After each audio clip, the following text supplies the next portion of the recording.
Today we're making pet bow ties. Do you have a bunch of knit and crochet samples laying around like these? Even if it's a rectangle or a square or a circle, we can make a pet bow tie. So if you know how to loom knit, needle knit, or crochet, we have got a fun, quick project for you today. Make them for your favorite pets or ones down at the pound so that they get cute pictures and they're adopted sooner. Let's make them today on GoodKnit Kisses. Welcome to GoodKnit Kisses. We're all about helping you stitch your love and love your stitches. Knitters and crocheters always seem to have these great little swatches or starter pieces that are just small. You can't really use them, or you're using them to make squares to put together a blanket. But what happens with the ones that you decide, I just don't want to use? You don't want to get rid of them. You worked hard on them. And if you're not keeping them for samples for something else, you can use them for a project, something like this. So what I'm doing here is I'm just taking any square or rectangle or even a round sample and bunching it up in the middle and making a pet bow tie. And then armed with an I-cord, I can use that to wrap around the middle and make the middle of my pet bow tie and attach it to my pet's collar. So it's really easy to do. You can attach it slightly two different ways. One is interchangeable, where let's say this is my collar here. I know this is not a real collar, but this is my collar here. And we can put a little I-cord around here, and then we can make it to where we can slip bows in and out and change out the look or throw them in the wash or whatever. Or you can have it to where it's constantly attached to the actual bow, and then this will slide on and off the collar. So I'm going to show you how to make those two different ones. It doesn't matter whether you knit with needles or on the loom or you crochet, you can make them all. I've already got a video showing you how to make I-cords, whether it's on any one of those. So that video will be down in the video description below to get that link. Also, the blog that shows all of these different ones, as well as recommends how to make squares or some of these samples that you see here, even this round one. This is actually what's called a granny round. It's made on a knitting loom. So let me show you how I make my bows. So you want to grab whatever scrap samples you have, whatever swatches you can use. Look at the size of them, kind of squeeze them together just like you would to make a little bow out of them, and see the appropriateness to your dog's size or whatever pet you have that you want to make a bow for. This one would be one for kind of a small or a medium sized dog. This one here would be much larger, just a nice big large dog. I promise this actually makes a cute bow. Look at that. And then some of these might be a little floppy. It just kind of depends upon the yarn. So you're going to want to play with these and see if it works well for yours. I mean, you might even put two of them together if you wanted to. I mean, it's your pet's bow tie. You do whatever works for you, right?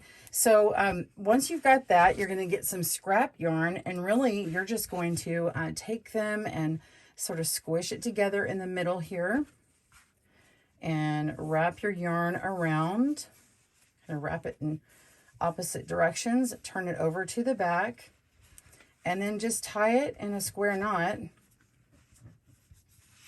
Okay, and then you don't have to be perfect with this.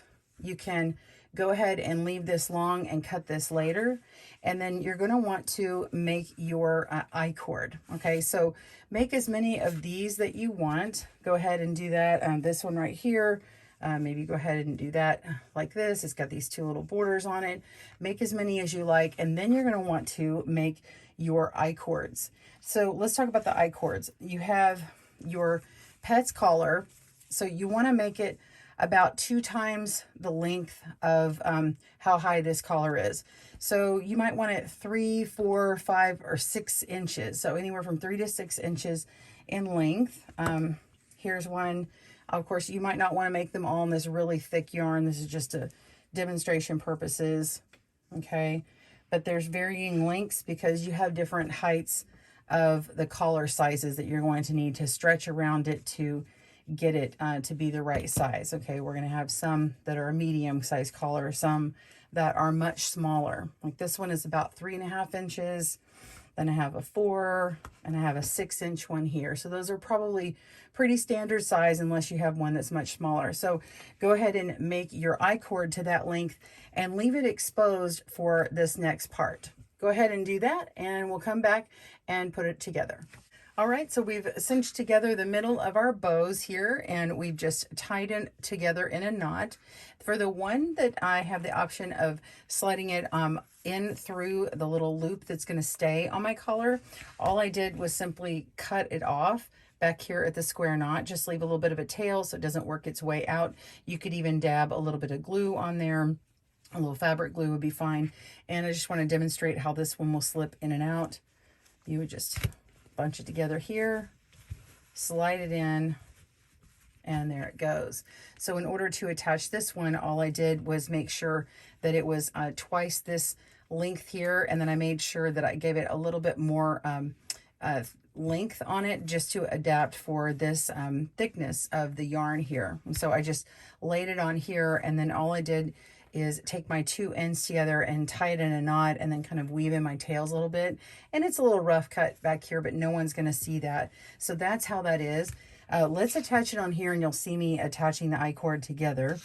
Here's one that I left the end live, and you can do that so you can just adjust it and make it a little bit smaller if you need to. And then my bow, I've tied it into a knot on the back. So if I want to make it attach on here to where it stays on here all the time, and then we just slide on and off of the collar, what you can do is go ahead and come back to the front of it and tie it in a knot up here. And it's fine if you already tied it in a knot in the back, it just makes it more secure. And then you can take these ends here and weave them in. I know this one's a little short, but you can weave these tails in to the middle point here of your I-cord, and go ahead and stitch those in now. That's going to be the easier way to do it. Go ahead and stitch it in now, and then when you pull it to the back, then you can just stitch your I-cord together here. Okay, so let's go ahead and do that now.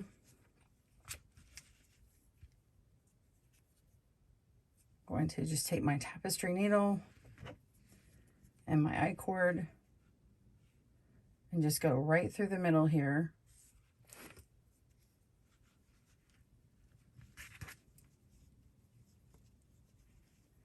And then we can just go underneath all that yarn. Okay, come through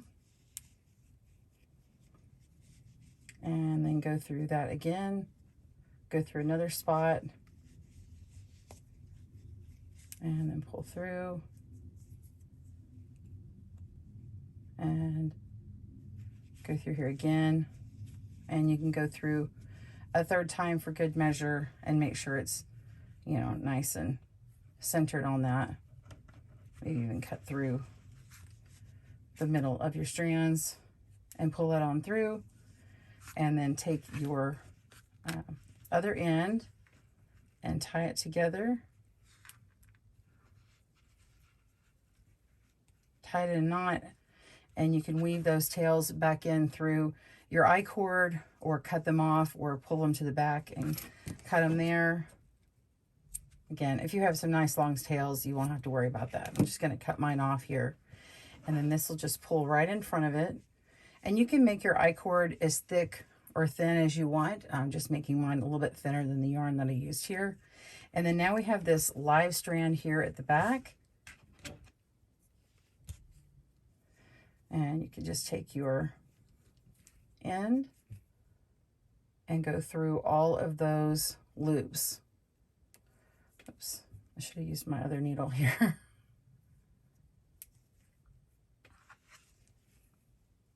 All right, so I'm going to go through all of these loops here,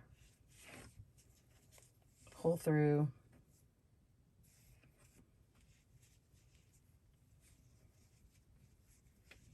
and then we're just going to attach it to the other side and pull through there. And then you can just tie these in a knot, or however you like to attach yours.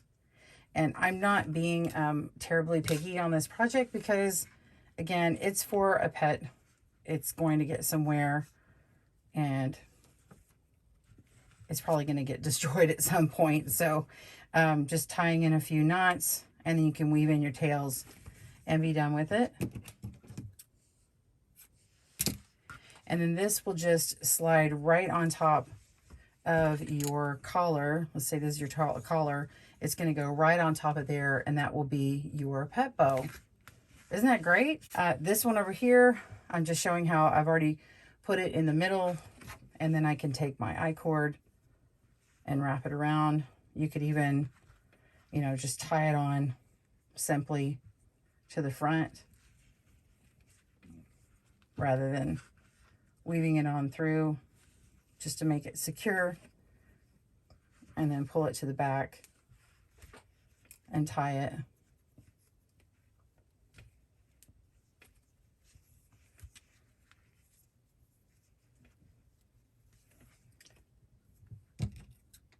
And there we go.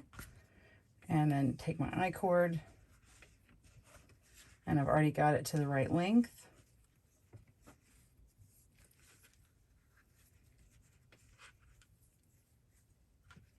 And then tie that.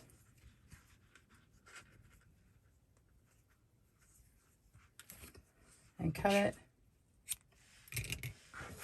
And I have just made 3 very quick pet bow ties. Isn't that great? Well, I hope you enjoyed this tutorial.